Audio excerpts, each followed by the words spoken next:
Hi అండి, welcome to Tulasi foods. Please like, share, subscribe my channel అండి.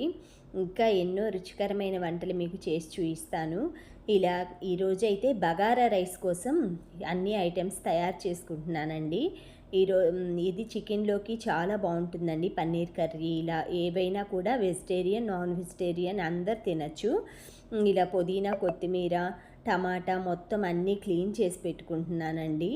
ఇలాగా ముక్కలు కట్ చేసి పచ్చిమిర్చి అన్నీ వేసి నెయ్యి వేసుకుంటానండి. బగారా రైస్కి చాలా బాగుంటుంది. ఒక 2 టీ స్పూన్లు నెయ్యి వేసుకున్నాను. కొంచెం ఆయిల్ వేసుకొని మసాలా దినుసులన్నీ యాలకులు, జాపత్రి, జాజికాయ, మరాఠీ మొగ్గ, చెక్క, లవంగాలు మొత్తం అన్నీ, షాజీరా అన్నీ వేసుకొని లైట్గా ఫ్రై చేసుకోవాలండి, గోల్డెన్ కలర్ వచ్చిన వరకు. తర్వాత లాస్ట్ జీడిపప్పు యాడ్ చేసుకోవాలి. జీడిపప్పు ఊరికినే ఎగిపోతాయి కదండి, కానీ అది లేనిది మాత్రం రుచే ఉండదండి. జీడిపప్పు ప్రతి దాంట్లో నేను ఒక 4 యాడ్ చేస్తాను.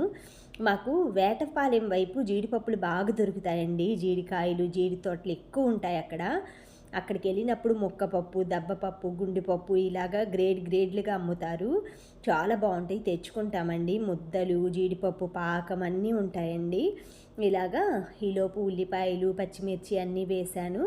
అల్లం వెల్లుల్లి పేస్ట్ 2 టీ స్పూన్లు వేసి ఇలా టమాటాలు వేసేసి మూత పెట్టేస్తాను. అవి చిందుతున్నాయండి ఆయిల్లో, అందుకనేసి కొంచెం అలా అడ్డం పెట్టేసుకుంటున్నాను ప్లేటు. ఇలా పచ్చి వాసన పోయే వరకు ఉల్లిపాయలు, టమాటా, పచ్చిమిర్చి, మసాలా దినుసులు, జీడిపప్పు, అల్లం వెల్లుల్లి పేస్టు ఆయిల్లో ఫ్రై చేసుకోవాలి. అవి కొంచెం మగ్గిన తర్వాత సాల్ట్ యాడ్ చేసుకోవాలండి తగినంత. ఇలా సాల్ట్ యాడ్ చేయటం వలన ఆ ముక్కలకి ఇప్పుడే ఈ స్టేజ్లోనే పడుతుంది. ఈ విధంగా తరిగిన కొత్తిమీర, ఇవి పుదీనా కూడా వేస్తున్నానండి, సన్నగా కట్ చేసుకున్నవి. ఇలా వేసుకుని మనం కొంచెం మూత పెట్టకూడదండి. ఎప్పుడైనా ఆకుకూర కానీ, కొత్తిమీర కానీ ఏదైనా వేసినాక మూత పెడితే అవి కలర్ చేంజ్ అవుతాయి అన్నమాట. మనం ఎప్పుడైనా మిక్సీలో ఆకుకూరలు అవి పట్టేటప్పుడు కూడా మీరు అలాగే పడితే బ్లాక్ కలర్ వస్తుంది. అదే అందులో ఐస్ క్యూబ్స్ వేసుకుంటే మనకి కలర్ చేంజ్ అవ్వదండి.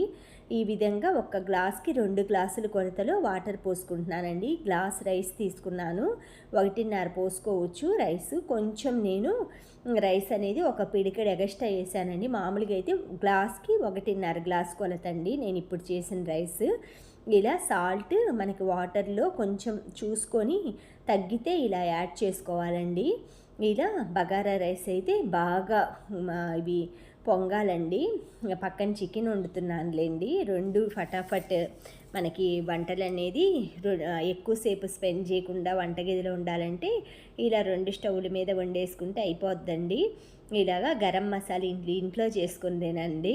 అలా చికెన్లో కొంచెం ఒక స్పూన్ వచ్చేసి ఈ బిర్యానీ మసాలాలు, ఏం లేదండి అందులో ధనియాలు, చెక్క, లవంగాలు కొన్ని వేసి అవి చెప్తానులేండి ఈసారి వేరేగా. చూశారు కదా ఎలా ఉడికిపోయిందో. మీకు ఈ పీచు ఇవన్నీ ముక్కలు కనిపించకూడదు అంటే మిక్సీ పట్టేసుకోండి. మిక్సీ పట్టేసి మొత్తం అవి వేస్తే పిల్లలు కూడా ఇష్టంగా తింటారు.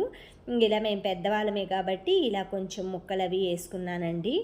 చాలా బాగుంటుంది చికెన్లోకి, పన్నీర్ కర్రీలోకి, మష్రూమ్ కర్రీలోకి అన్నిట్లో బాగుంటుందండి. ఒకసారి ట్రై చేయండి. నేనైతే టేస్ట్ చేస్తున్నాను. Okay friends, thank you for watching. Thank you for valuable time. Bye friends.